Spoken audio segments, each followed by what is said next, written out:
Cervical slip disc के लिए अगर हम सर्वाइकल डिस्क रिप्लेसमेंट सर्जरी कर रहे हैं तो क्या होती है और कैसे करी जाती है।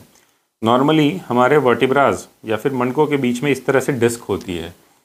तो ये डिस्क अगर ख़राब हो जाए और अपनी जगह से हिल जाए, नस को दबाने लगे या स्पाइनल कॉर्ड को दबाने लगे, तब हमें इसको निकालना पड़ता है।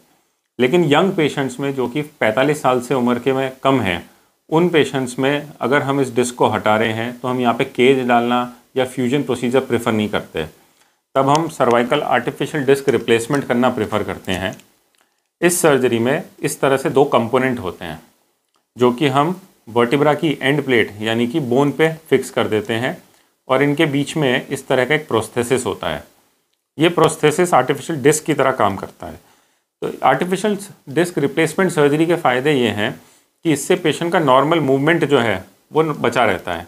जो नॉर्मल मूवमेंट जैसे गर्दन हिलाना, रोटेट करना दोनों तरफ, ये मूवमेंट बचा रहता है।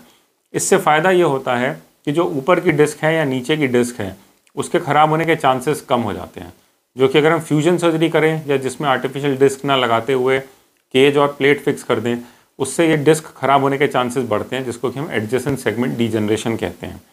तो जब हम इस तरह से आर्टिफिशियल डिस्क रिप्लेसमेंट कर देते हैं पेशेंट का, तो मूवमेंट भी पूरा रहता है और ऊपर और नीचे की डिस्क खराब होने का चांस भी कम हो जाता है।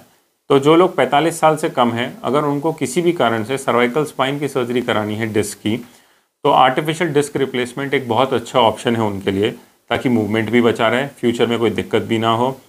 नर्व जो कि प्रेस हो रही है उसके पास से हम डिस्क को पूरी तरह से हटा देते हैं तो पेन भी ठीक हो जाता है और पेशेंट का फ्यूचर में भी एडजेसेंट डिस्क जो हैं वो नॉर्मल रहती हैं।